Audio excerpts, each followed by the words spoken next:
Josué, chapitre 8. L'Éternel dit à Josué, « Ne crains point, et ne t'effraie point.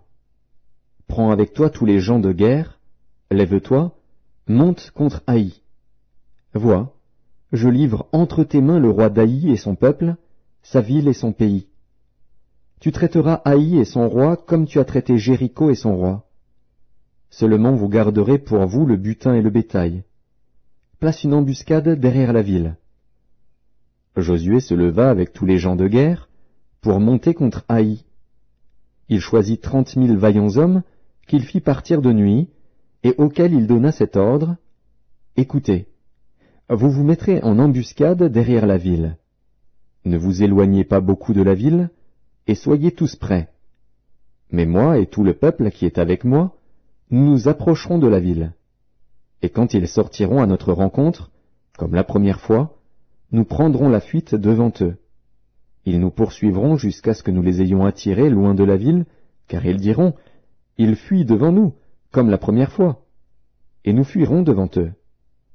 Vous sortirez alors de l'embuscade, et vous vous emparerez de la ville, et l'Éternel, votre Dieu, la livrera entre vos mains.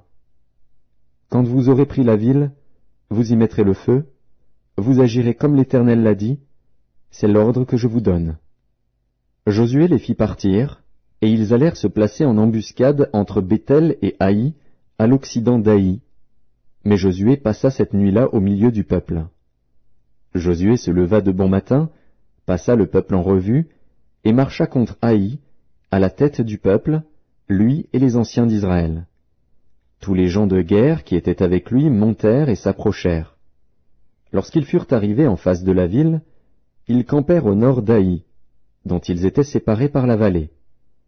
Josué prit environ 5 000 hommes, et les mit en embuscade entre Béthel et Haï, à l'occident de la ville. Après que tout le camp eut pris position au nord de la ville, et l'embuscade à l'occident de la ville, Josué s'avança cette nuit-là au milieu de la vallée. Lorsque le roi d'Haï vit cela, les gens d'Haï se levèrent en hâte de bon matin, et sortirent à la rencontre d'Israël pour le combattre. Le roi se dirigea, avec tout son peuple, vers un lieu fixé, du côté de la plaine, et il ne savait pas qu'il y avait derrière la ville une embuscade contre lui. Josué et tout Israël feignirent d'être battus devant eux, et ils s'enfuirent par le chemin du désert. Alors tout le peuple qui était dans la ville s'assembla pour se mettre à leur poursuite. Ils poursuivirent Josué, et ils furent attirés loin de la ville. Il n'y eut dans Haï et dans Béthel pas un homme qui ne sortit contre Israël.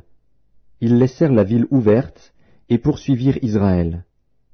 L'Éternel dit à Josué, « Étends vers Haï le javelot que tu as à la main, car je vais la livrer en ton pouvoir. » Et Josué étendit vers la ville le javelot qu'il avait à la main. Aussitôt qu'il eut étendu sa main, les hommes en embuscade sortirent précipitamment du lieu où ils étaient. Ils pénétrèrent dans la ville, la prirent, et se hâtèrent d'y mettre le feu. Les gens d'Haï, ayant regardé derrière eux, virent la fumée de la ville monter vers le ciel, et ils ne purent se sauver d'aucun côté. Le peuple qui fuyait vers le désert se retourna contre ceux qui le poursuivaient. Car Josué et tout Israël, voyant la ville prise par les hommes de l'embuscade, et la fumée de la ville qui montait, se retournèrent et battirent les gens d'Haï. Les autres sortirent de la ville à leur rencontre, et les gens d'Haï furent enveloppés par Israël de toutes parts.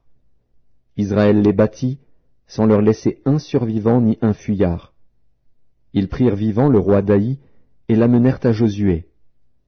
Lorsqu'Israël eut achevé de tuer tous les habitants d'Haï dans la campagne, dans le désert, où il l'avait poursuivi, et que tous furent entièrement passés au fil de l'épée, tout Israël revint vers Haï et la frappa du tranchant de l'épée. Il y eut au total 12 000 personnes tuées ce jour-là, hommes et femmes, tous gens d'Haï.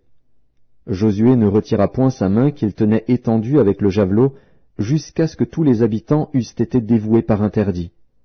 Seulement Israël garda pour lui le bétail et le butin de cette ville, selon l'ordre que l'Éternel avait prescrit à Josué. Josué brûla Haï, et en fit à jamais un monceau de ruines, qui subsiste encore aujourd'hui. Il fit pendre à un bois le roi d'Haï, et l'y laissa jusqu'au soir. Au coucher du soleil, Josué ordonna qu'on descendît son cadavre du bois. On le jeta à l'entrée de la porte de la ville, et l'on éleva sur lui un grand monceau de pierre, qui subsiste encore aujourd'hui. Alors Josué bâtit un autel à l'Éternel, le Dieu d'Israël, sur le mont Ébal, comme Moïse, serviteur de l'Éternel, l'avait ordonné aux enfants d'Israël, et comme il est écrit dans le livre de la loi de Moïse.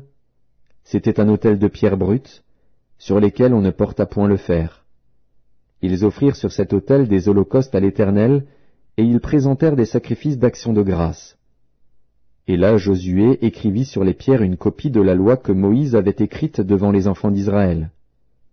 Tout Israël, ses anciens, ses officiers et ses juges, se tenaient des deux côtés de l'arche, devant les sacrificateurs, les Lévites, qui portaient l'arche de l'alliance de l'Éternel. Les étrangers comme les enfants d'Israël étaient là, moitié du côté du mont Garizim, moitié du côté du mont Ébal, selon l'ordre qu'avait précédemment donné Moïse, serviteur de l'Éternel, de bénir le peuple d'Israël. Josué lut ensuite toutes les paroles de la loi, les bénédictions et les malédictions, suivant ce qui est écrit dans le livre de la loi. Il n'y eut rien de tout ce que Moïse avait prescrit, que Josué ne lut en présence de toute l'assemblée d'Israël, des femmes et des enfants, et des étrangers qui marchaient au milieu d'eux.